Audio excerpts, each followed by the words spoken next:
Well, what's up, everybody? It's me. Got a hat on again.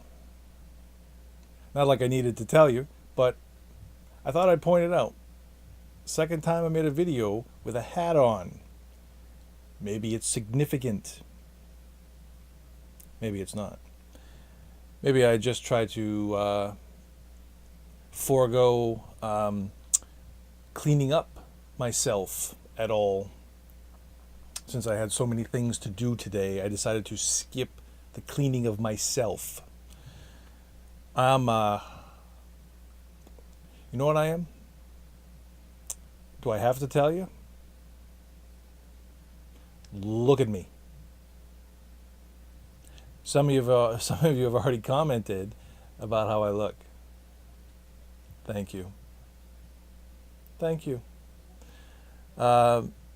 Yeah, you know what? I can't even schedule a haircut till tomorrow. You know that's the one thing about having haircutters, or what do they call those women that work in a? You're not a barber. What's a woman? Hairdresser? Hairdresser? Why would it be hairdress? What do you dress hair? What is a woman that cuts hair? I don't know. All right. So they're always closed on Sundays and Mondays. So I can't schedule an appointment until Tuesday. So I don't even know I'm going to get a haircut. It's driving me nuts.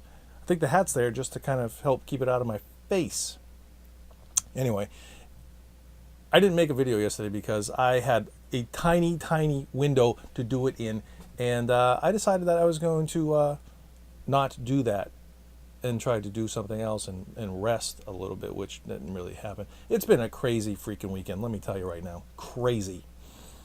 Last time I talked, I think it was like Friday night. I had gone out with my friends, and we had a wild time deciding what words meant what, and with some tequila shots. And then Saturday I get up, and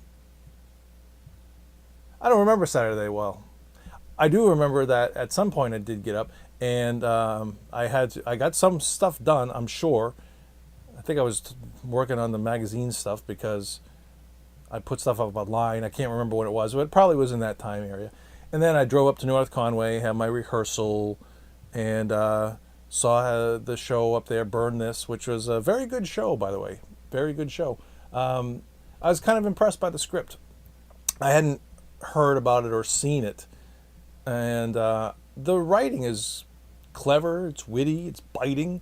They had a pretty good cast, too, assembled. The set was freaking fantastic. That's the best thing about working on M&D Productions, is that not only you got great people and great directors and they pick great stories, they got the best set person there is, in my opinion, okay? And it's not just like I'm saying it, because I don't usually throw compliments around, but you should really see what she does. The detail that she goes through. I mean, they're great people out there, okay? I've seen great sets around in Concord and, some other areas. There's some people that do great things with paint. But this woman that builds M&D sets is a step above. Kid you not. Anyway, so, yeah, Burn This. Very good show. I would go see somebody else do it, because it can always be a different show, even based on what the set looks like. Another buddy of mine that I had bumped into had done this show in, I don't remember if it was the New Hampshire, Portsmouth area. I think it was Portsmouth area, because I think he's in Portland, but does shows up in that coastal area. He had done it and commented afterwards that it was a completely different show, and he was impressed by the set as well as what they weren't able to make for their production. But it's one of those things where a set does mean a lot when you're performing, as many of you know. A lot of you probably don't care. Anyway, yeah, Saturday was kind of busy. Although I will say, between Saturday and my early morning Sunday rehearsal, which for some reason I still can't get there on time, even when I'm in the area. I've always had a problem with time. You know that. I finally, you know what? My entire cast now for Gillian, we're there. I mean, I am there with everybody else. I am completely comfortable with every scene that I have to do, with all the people that I have to act with. They're all phenomenal. It's just everybody really fits well. We're all at that comfort stage where where we trust each other, where we're giving back to each other. And I finally achieved it this weekend with the girl that's playing the Kevin character, which is like my love interest for the movie. Well, I guess my next love interest, since I'm trying to get over my wife. But yeah, we hit the comfort level so that we need to. So it's going to be, it's kind of like as you're rehearsing, you're climbing uphill till you get to that point where you're not depending on the script anymore. Then the awkward stage is over. Now it's downhill. We're going to coast right to the finish line. I'm telling you, it's going to be a good show because, like I said before, the writing is not perfect in it, but it's a good show to watch. It stirs up a lot of emotions, and for some families, they've experienced tragedy and loss. And how do you deal with it when you got somebody that's not willing to move on with their lives? I mean, it causes problems for more than just one person. Everybody that's still around has to deal when there's people that you care about. And it touches on that, and it's artsy in a little way, and it's a good story. It's worth seeing. So yeah, so that's what happened on Saturday and Sunday, and there's probably funny things that happen, like we talk about, we asked whether or not we thought rape, occurred in the animal kingdom. Well, apparently somebody has some kind of documented case of it. I don't even remember the details right now. I'm barely awake. I gotta go to work soon. I haven't slept. But, yeah, rape in the animal kingdom. I'm sure. It was something about how chimpanzees, monkeys, orangutans, something happened, and the offending one now is shunned from the group, for doing it. I don't know what they do, but they just turn their back, or they don't pick their hair. I don't know what they do, but we didn't get into the details. But I guess his aggressive behavior could preclude him from going into another family. Although I don't know how. It's not like he walks around and they hey, sex offender, you can't come in. It's not like they have a newspaper or television they could tune into to see what monkey did. How do they even tell each other apart? That's whatever. So Sunday was pretty eventful as well, which was yesterday, and I rehearsed in the morning, drove home. We stayed and did some bonding up there after the North Conway rehearsal, and we all sat around. Well, we struck a set, sat around and watched Princess Bride. You know what it's like to watch Princess Bride with a room full of people that everybody knows the line? It's kind of fun. That's what it is. Try it. And drove home, went to my other rehearsal in Manchester, which was great because I did the whole show off book, called for line maybe twice. Everybody else was, we stumbled a lot because some people are not completely off book and some people haven't been around for a while, and we rehearsed in the set for the first time. I feel good where I am with that show, which is great because now I can really focus on the other one.